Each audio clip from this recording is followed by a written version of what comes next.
What's going on YouTube? WestHobbiesRC. Today we are back with my crashed FlyWing EC-135. So if your FlyWing helicopter looks like this, highly recommend watching this video. So huge shout out to RTR Hobby. Ended up sending this out for review, and unfortunately in shipping it got crushed. It looks like it was ran over by a truck.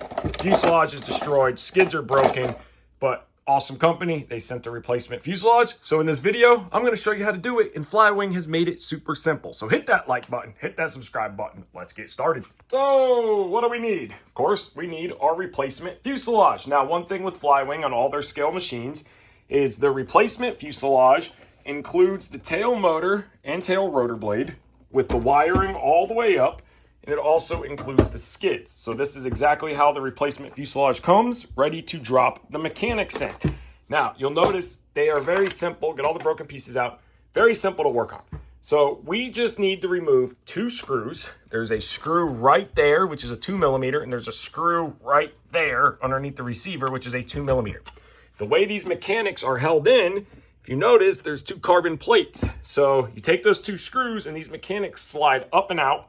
Then we can just slide them right back in and put the screws in.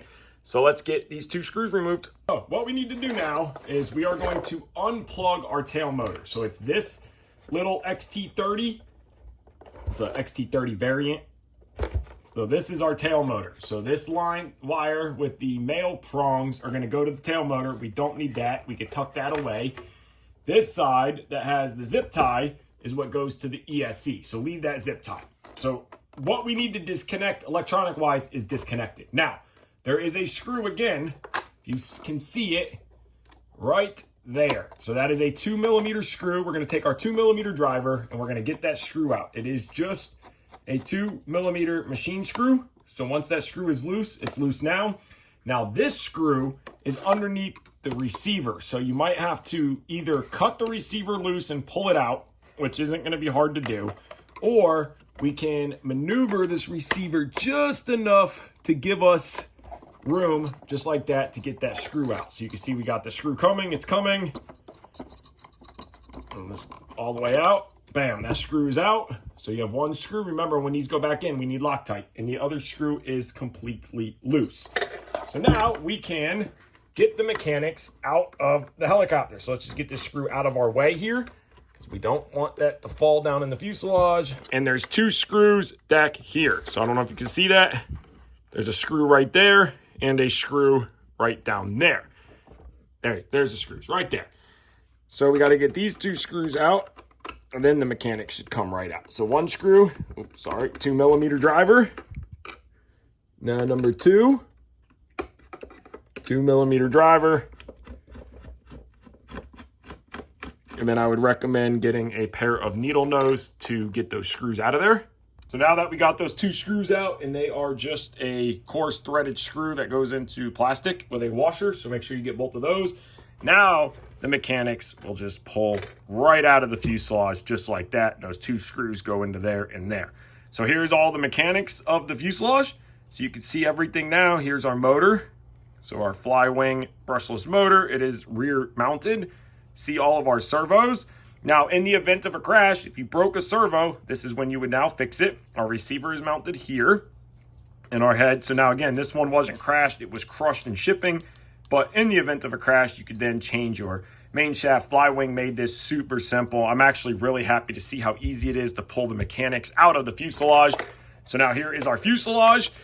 You can go ahead and pull parts out that you want to save. So I'm going to take the tail motor out of this and take these carbon plates out, and the rest of this is going to go right in the garbage because this fuselage is toast. But that tail motor, tail blade, and probably save those side fins because they are still good. So you can throw that away. So now we got our new fuselage here. One thing to note, make sure your tail motor wire is routed through these little bulkhead holes here, because this one was not, and you don't want it to get caught in the motor in the back side of the mechanics. So that's how it was on the first fuselage. That's how we're going to put it back. Now the mechanics are going to go in just as easy as they came out. So we're going to grab it, we're going to slide it in, making sure that the back of this plate catches to these plates here and here.